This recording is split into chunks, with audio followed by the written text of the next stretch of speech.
Hello મિત્રો, નમસ્કાર. NC classes ચેનલમાં તમારું હાર્દિક સ્વાગત છે. મિત્રો, ખાસ કરીને જો તમે અમારી એનસી ક્લાસીસ ચેનલમાં નવા હોય અને હજી સુધી આપણી એનસી ક્લાસીસ ચેનલને સબસ્ક્રાઈબ ન કરી હોય તો મિત્રો ખાસ કરીને સબસ્ક્રાઈબ કરવાનું ભૂલતા નહીં. તો મિત્રો, જે તમારે તત્વજ્ઞાનનું પ્રશ્નપત્ર લેવાનું છે એને લઈને મોસ્ટ ટાઈમ પ્રશ્નપત્ર તમારી સમક્ષ મિત્રો લઈને આવી ગયા છીએ. અને ખાસ કરીને ચેનલમાં નવા હોય તો લાઇક, શેર અને સબસ્ક્રાઈબ કરવાનું ભૂલતા નહીં. તો મિત્રો, નંબર 1 બરાબર, ભાષા દ્વારા રજૂ થતી વિચારણાને શું કહેવામાં આવે છે? તો ડી, દલીલ. દલીલમાં ફલિત વિધાનની સંખ્યા કેટલી હોય છે? તો 1. વિધાન હંમેશા કયા કાળમાં રજૂ થતું હોય છે? તો વર્તમાન કાળ. સર્વદેશી નિષેધવાચક વિધાનનું પ્રતીક કયું છે? તો ના છે. હા વિધાનનું આશ્રાસિત વિરોધી વિધાન શું થાય? તો ન નહીં મિત્રો, આ અ થશે.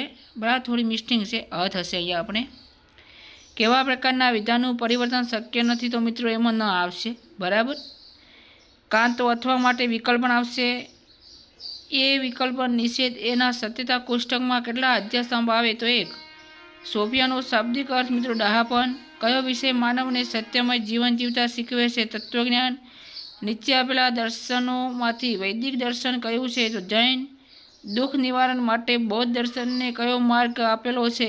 અષ્ટાંગ યોગ. સમગ્ર જગતનું ઉપાદાન કારણ કયું છે? તો પ્રકૃતિ. સત્વગુણનું લક્ષણ શું છે? તો પ્રકાશમય. જીવાત્માનું સૂક્ષ્મ શરીર કેટલા તત્વોનું બનેલું છે? તો 19. ઈશ્વરની ઉપાસના શા માટે જરૂરી છે? તો મોક્ષ. બરાબર. પછી મિત્રો, આ બીના પ્રશ્નો પણ તમારે આપણે અહીંયા આપેલા છે. પછી વિભાગ સીના પણ પ્રશ્નો તમારે આપેલા છે. બરાબર. તો મિત્રો, આ પ્રશ્નો જે પણ આપણે અહીંયા મૂક્યા છે એ તમારે બહુ આઈએમપી રહેશે. તો ખાસ કરીને મિત્રો આ પ્રશ્નપત્રને સોલ્વ કરવાનું ભૂલતા નહીં. અને બીજા મિત્રો સુધી પણ આ વિડીયોને શેર કરવાનું ભૂલતા નહીં. ચેનલમાં નવા હોય તો લાઇક, શેર અને સબસ્ક્રાઈબ કરજો. ફરી નેક્સ્ટ વિડીયોમાં મળીશું. જય હિન્દ, જય ભારત.